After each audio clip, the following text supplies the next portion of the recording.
அனைவருக்கும் வணக்கம். Welcome to success NEET biology Tamil YouTube channel. நம்முடைய யூடியூப் சேனலில் நம்ம இன்றைக்கி பார்க்க போகிற வீடியோ நீட் எக்ஸாம் 2027. ஸோ அந்த தேர்வில், அதாவது நீட் எக்ஸாம் 2027 வரக்கூடிய தேர்வில் நம்ம 650 மதிப்பெண்களுக்கு மேலே பெறணும் அப்படின்னா நமக்கு ஒரு 4 விஷயங்கள் பண்ணாக்கா ரொம்ப இம்பார்ட்டண்ட்டான ஒரு விஷயம். ஸோ அதை தான் நம்ம இன்றைக்கி பார்க்க போகிறோம். ஸோ ஃபஸ்ட்டு பண்ணாக்கா நமக்கு என்ன வேணும், அதாவது ஃபஸ்ட்டு விஷயம் என்ன அப்படின்னாக்கா, நமக்கு தேர்வில் வெற்றி பெறுவேன் அப்படின்ற எண்ணம் வேணும். எப்போ நமக்கு பண்ணாக்கா எக்ஸாமில் பண்ணாக்கா சக்ஸஸ் பண்ணுவேன் அப்படின்ற அந்த எண்ணம் இருக்கோ அப்போ ஆட்டோமேட்டிக்காக நம்ம படிக்க ஆரம்பிப்போம். ஸோ அப்போது நமக்கு பண்ணாக்கா தேர்வில் வெற்றி பெறத்துக்கான எண்ணம் இருக்கணும். எண்ணம் இருந்தது அப்படின்னா அப்போ தான் நமக்கு பாசிட்டிவிட்டி வரும். ஸோ நமக்கே பண்ணாக்கா ஜெயிப்பேன் அப்படின்ற நம்பிக்கை இல்லாத போது நம்மளால் ஒரு விஷயத்தை பண்ணாக்கா தொடர்ந்து பண்ண முடியாமல் போகலாம். ஸோ அப்படி இருக்கும்போது பண்ணாக்கா நமக்கு சக்ஸஸ் பண்ணிடுவேன் அப்படின்ற நமக்கு ஒரு எண்ணம் இருந்துச்சு அப்படின்னாக்கா நம்மளால் பண்ணாக்கா தொடர்ந்து பண்ணாக்கா படிக்க முடியும். ஒரு விஷயத்தை பண்ணாக்கா சக்ஸஸ்ஃபுல்லாகவும் முடிக்கவும் முடியும். அப்போ நமக்கு தேர்வில் வெற்றி பெறுவேன் அப்படின்ற ஒரு எண்ணம் இருக்கணும். First one. செகண்ட் பண்ணாக்கா தொடர்ந்து முயற்சிக்கணும்.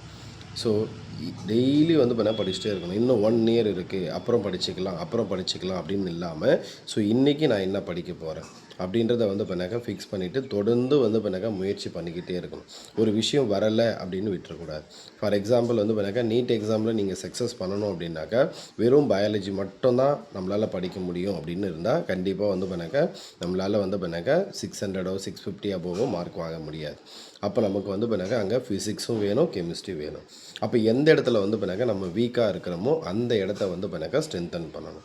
அப்போ தொடர்ந்து முயற்சி எங்கே இருக்கணும், நமக்கு பண்ணாக்கா இந்த டாபிக் வரலை அப்படின்னு விட்டுட்டு போகாமல் அந்த இடத்த பண்ணாக்கா தொடர்ந்து நம்ம பண்ணாக்கா திரும்ப படித்து ரிவைஸ் பண்ணுறது மூலிமா அந்த இடத்துல நம்ம ஸ்ட்ராங் ஆகலாம். அது மூலிமா மார்க் பண்ணாக்கா நம்ம ஸ்கோர் பண்ணலாம்.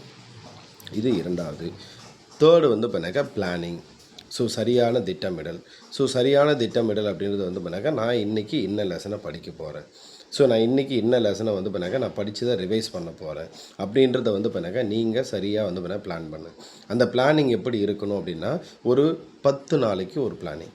ஃபார் எக்ஸாம்பிள் பண்ணாக்கா இன்றைக்கி டே 1 அப்படின்னா பண்ணாக்கா இன்றைக்கி ஆகஸ்ட்டு 3. ஸோ ஆகஸ்ட் 3 இருக்கும்.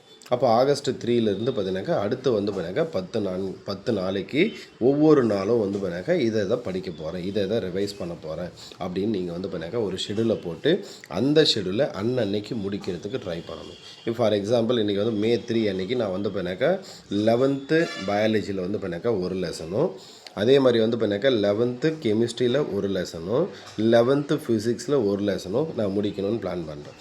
இந்த பிளானிங்கை பண்ணாக்கா நான் கம்ப்ளீட்டாக முடிக்கிறதுக்கு பண்ணாக்கா என்ன வேணும், எவ்வளோ நேரம் படிக்கணும், இதெல்லாம் கரெக்டாக ஃபிக்ஸ் பண்ணி படிச்சுட்டு அதுக்கப்புறம் தான் பண்ணால் அடுத்த வேலையை பார்க்கும்.